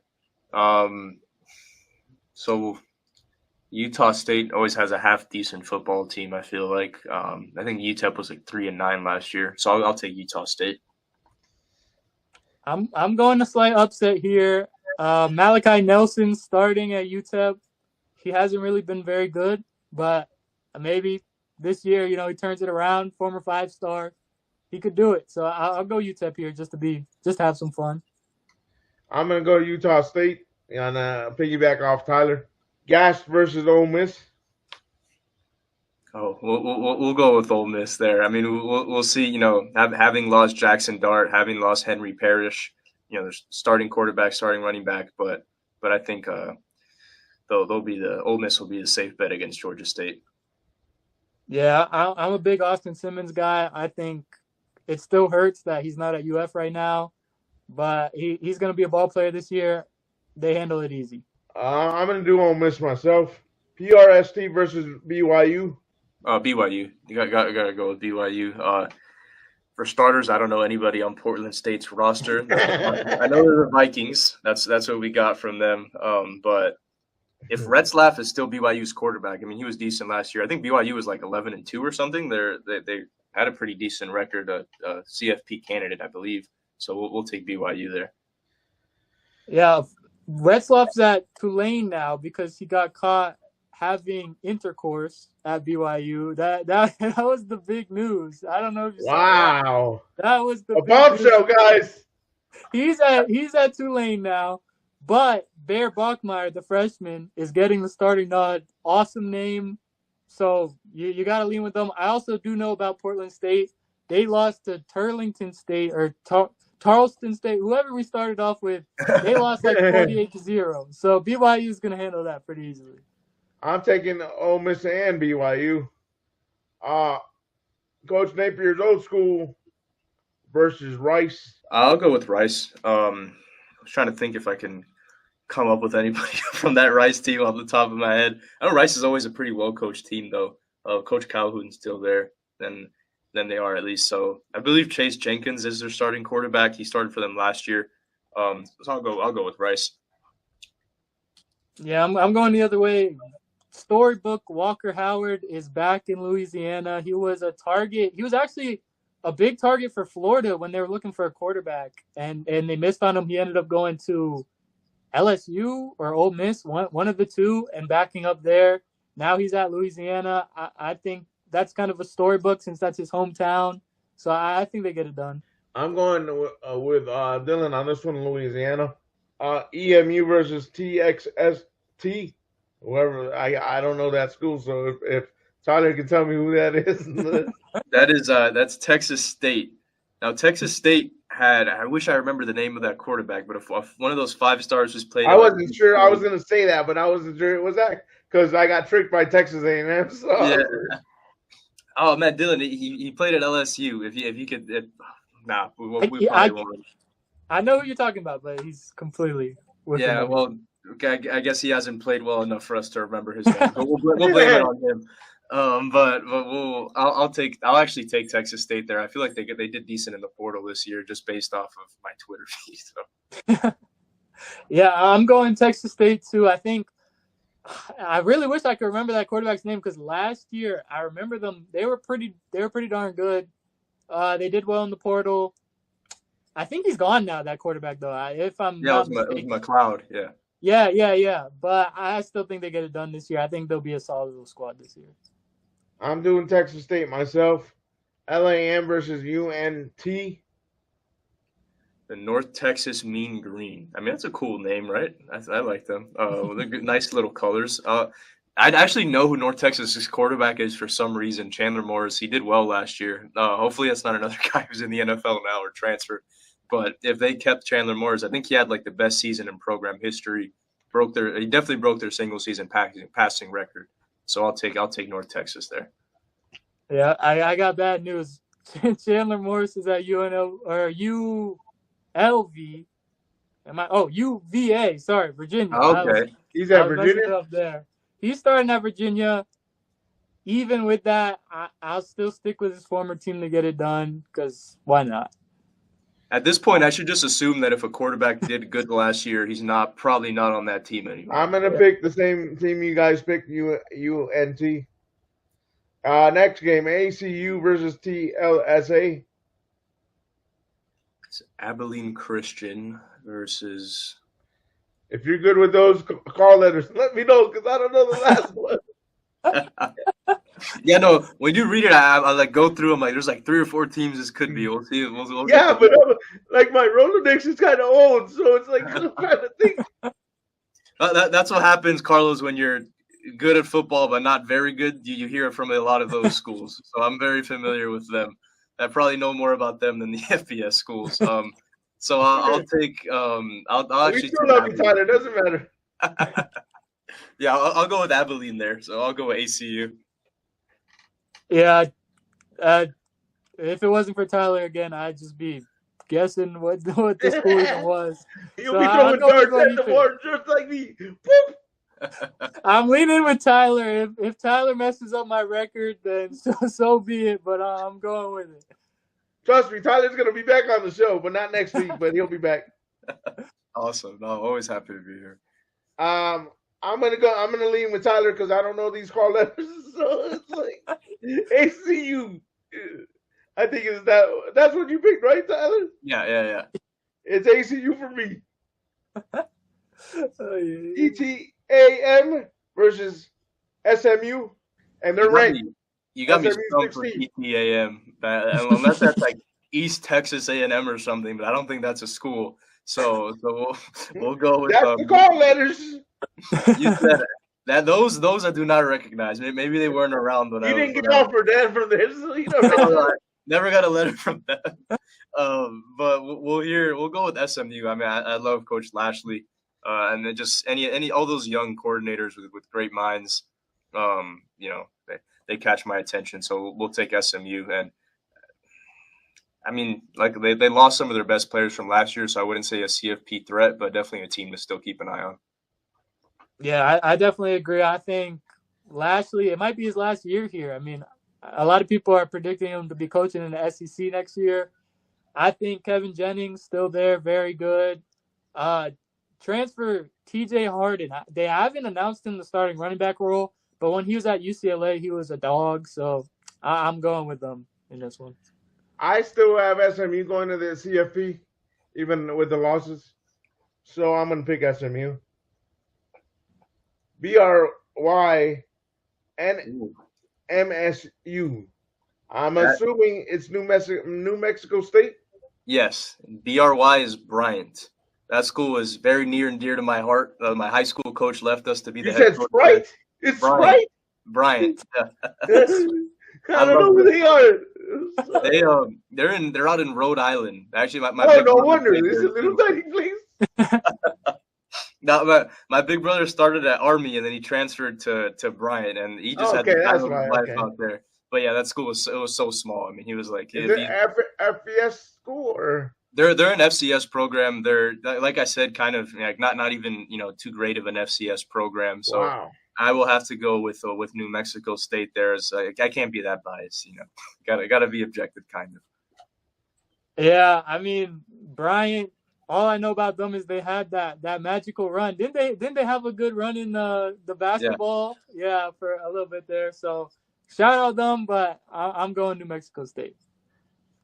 I'm going New Mexico State because I just found out who Bright was. So, hey.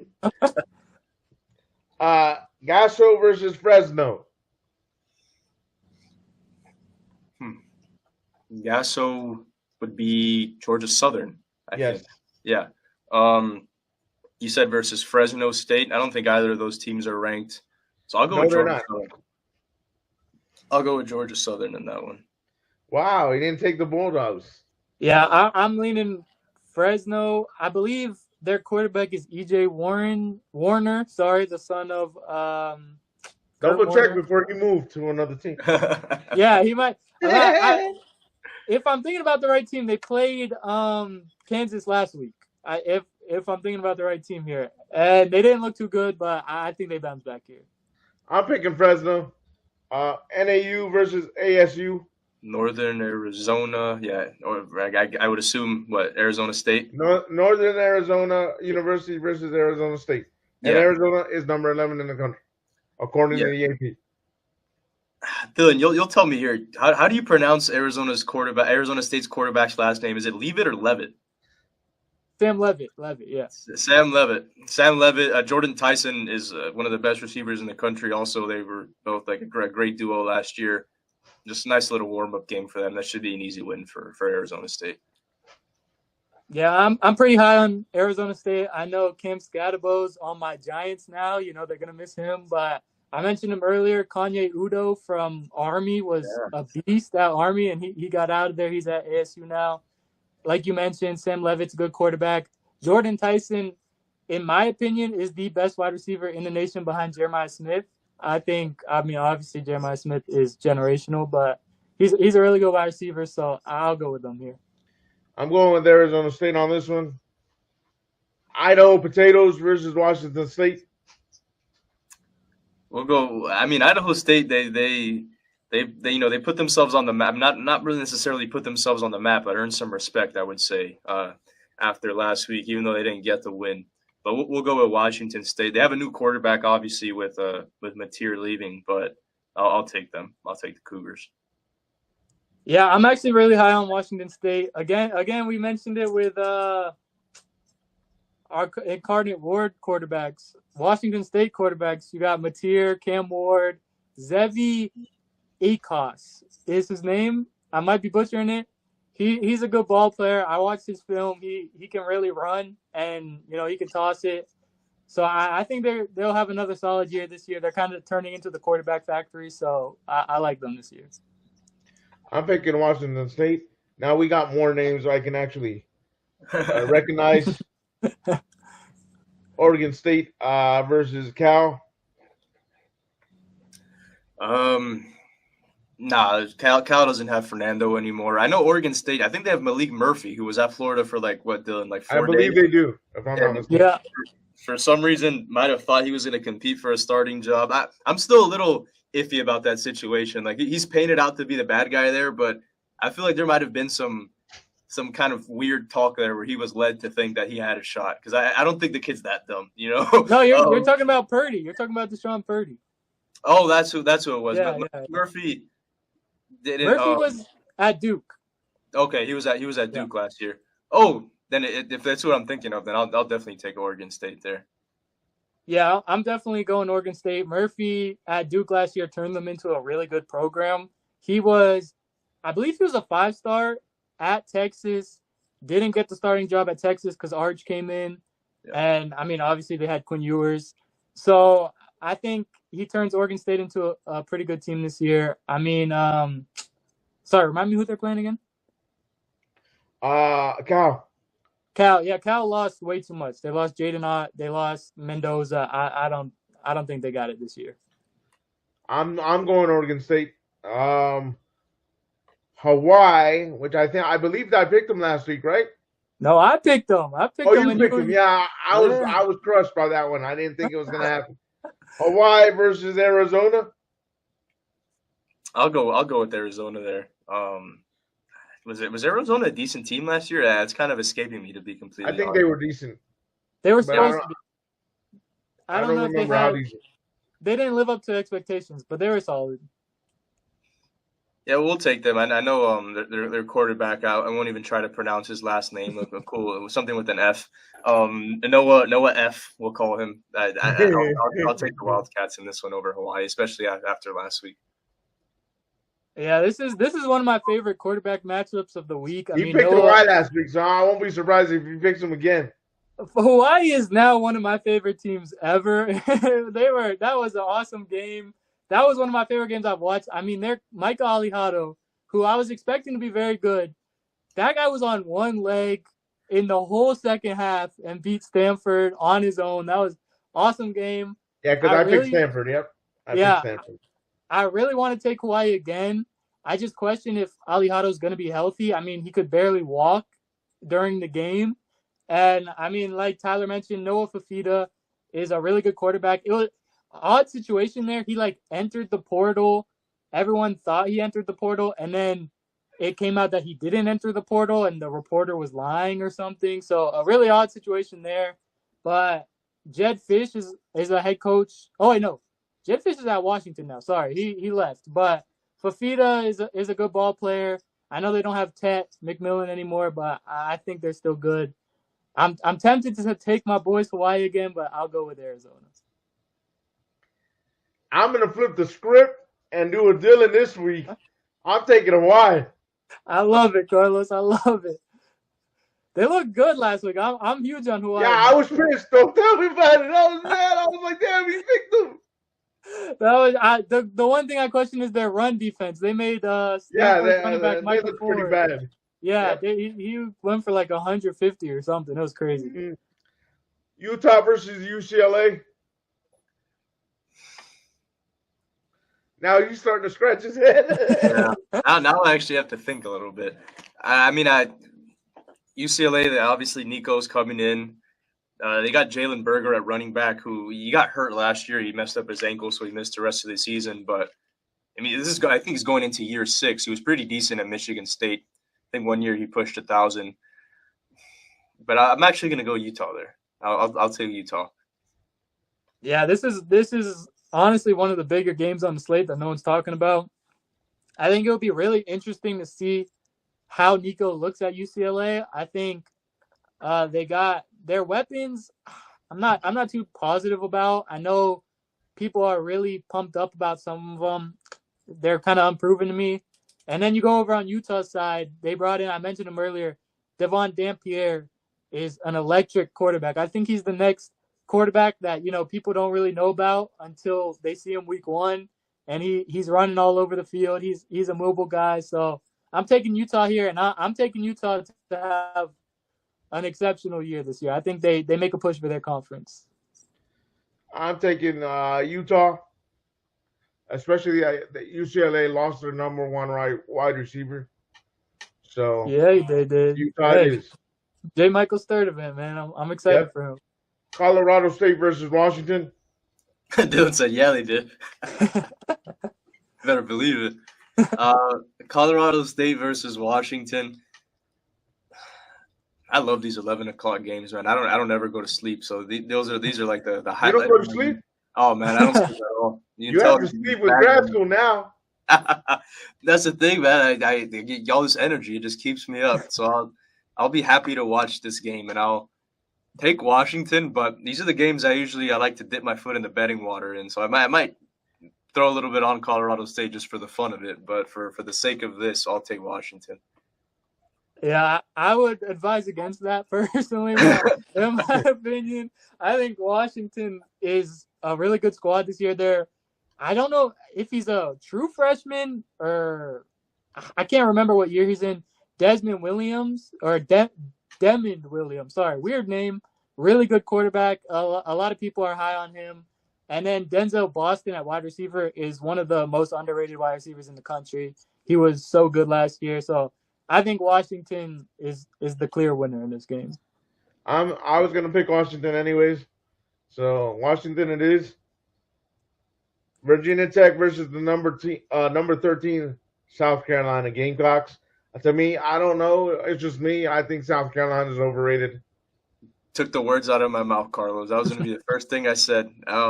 Overrated in the sense that they're being viewed by some people as a legitimate contender. Exactly. That's what I'm saying. Some people have them in the college football playoff, and I'm like, what? Yeah, I just don't see that. I mean, obviously Lenore Sellers is an intriguing quarterback to watch, fun to watch depending on what game you tune into. Virginia Tech's one of those teams where they're never bad enough to call it an upset, but they beat a lot of ranked teams. It's still Beamer ball because that's his son. So yeah. They're always rolling out a well-coached football team. They play hard.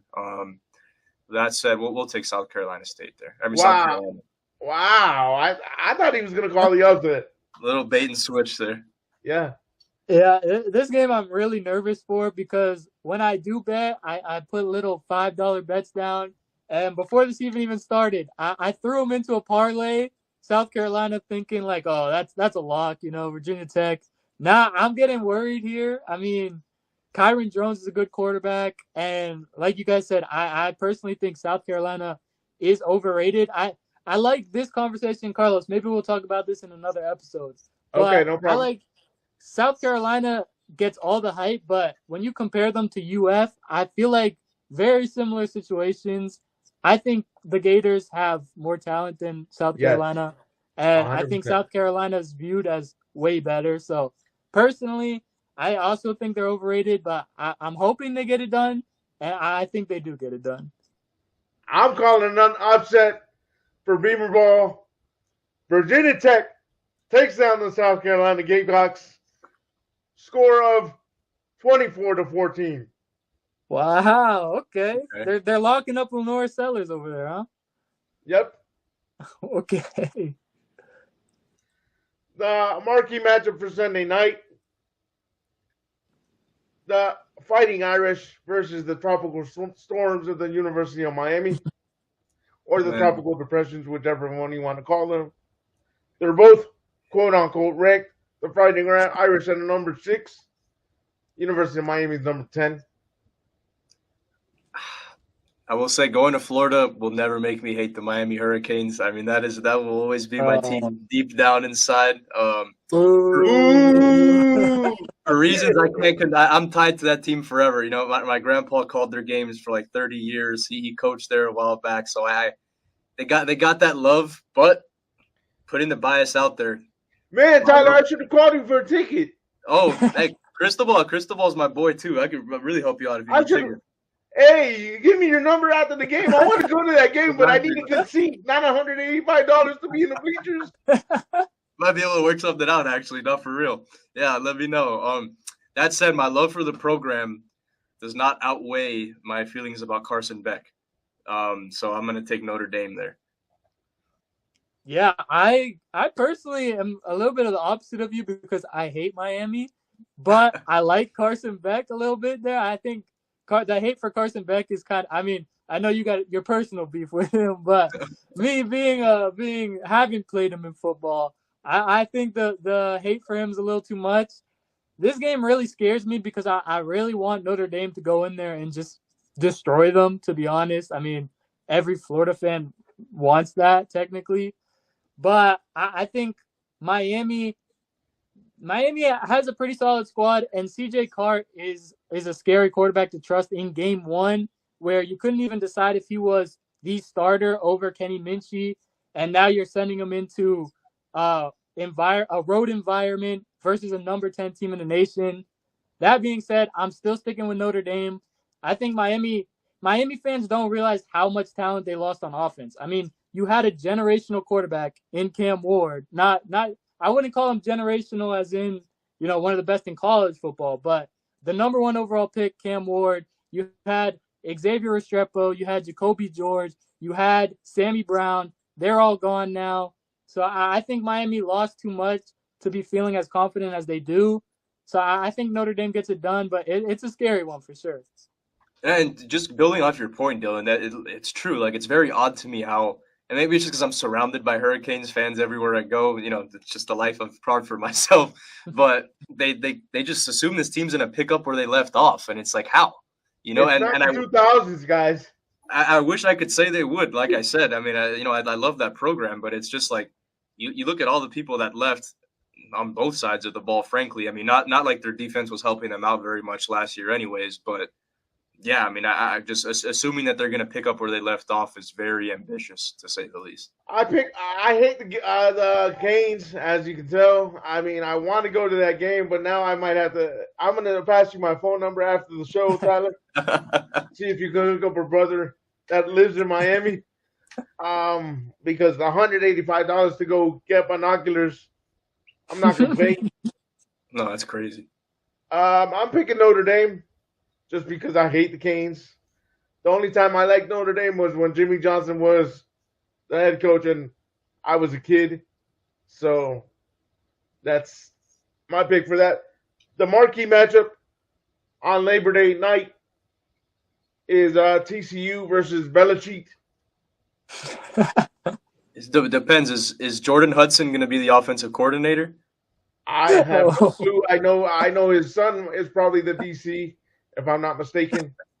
So it's TCU versus North Carolina and Belichick for the first time in college football. Just because he won 6 NFL titles doesn't mean he's going to be a good college coach.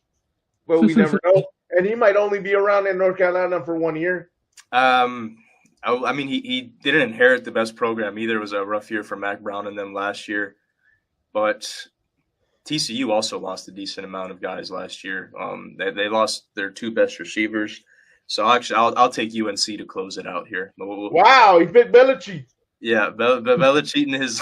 I like that because I'm a Dolphins fan. So any chance? I'm a Dolphins fan too. Yeah, to go down on Belichick, I'll take it. Pause. But you gotta follow both of my channels now.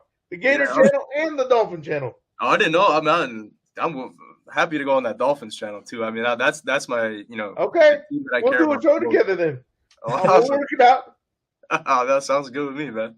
Yeah, I mean, I love the Belichick hate. I'm a Giants fan, so we own them. But that's whatever, Anyways, I like TCU this year. I think Josh Hoover. I don't know what that furry stuff that was coming out. If you guys saw that, I'm not gonna comment on whatever that was, but I think he's a really good quarterback.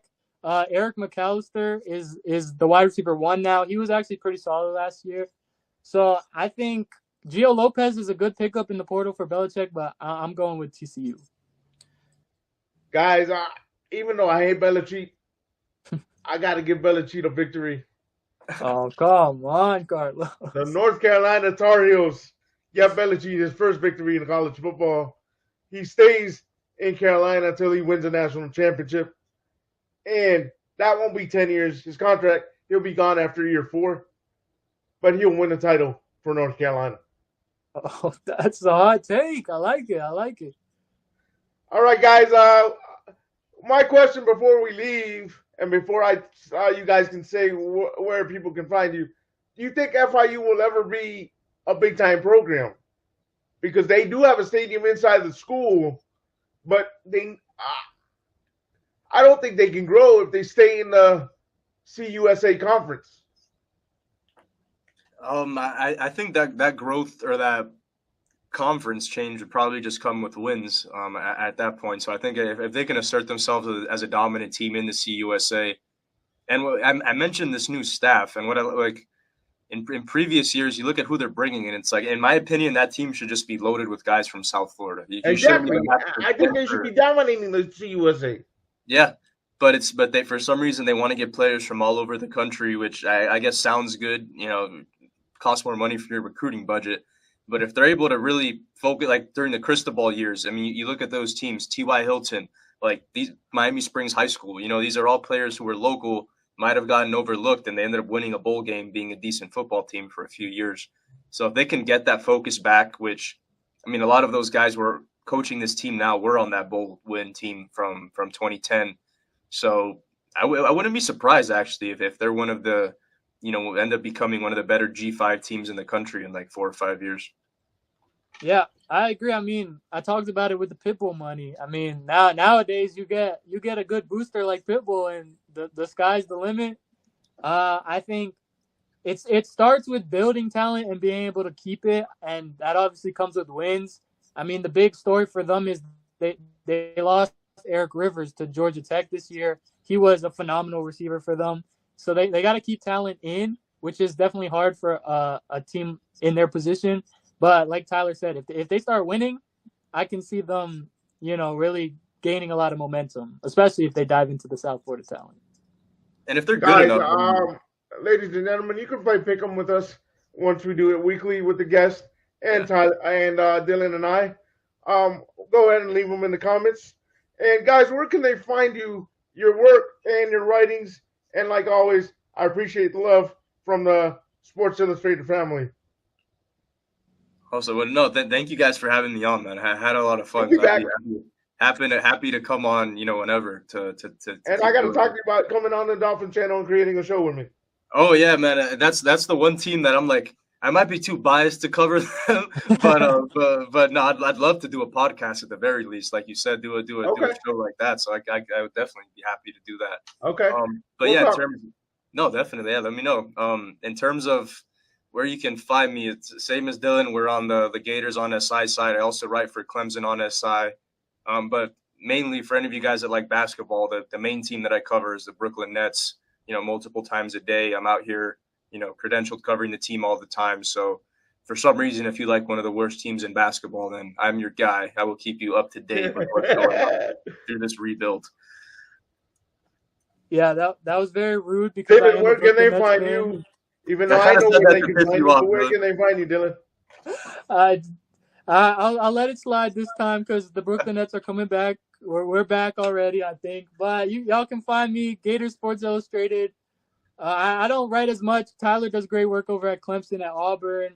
But I stick to the Gators for the most part. And then just my Twitter, Dylan Olive _ what is it? UF. Dylan Olive UF. Almost forgot. But y'all can find my work there. And obviously it's a pleasure. Hopefully we have Tyler back, and if some of these games that we copied off of him end up ruining our record, we'll have to bring that up next episode. Yeah, Tyler will be back, and like I said, you guys are friends and family, so whenever you're in Miami, give me a call. Tyler, I'm going to drop you my phone number in the X chat, so that way we can set up some other stuff for the other channel, and we'll talk to see if you can get me some tickets to that UM game, because I'm not paying $185.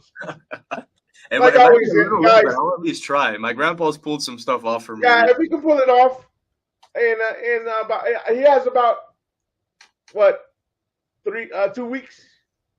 Oh, you're talking about there might be time for that. Yeah. I thought you meant this weekend. I was like, no. I want the UF game, but I don't want to sit in the bleachers where I have to use binoculars. That one is a lot more possible, so I'll reach out and see what he has to say about that. If he can, because if it's in binoculars, I'll stay home and watch it on TV. Oh yeah. So heading over. All right, guys. Like always, stay positive, stay on your grind, and go Gators. Peace.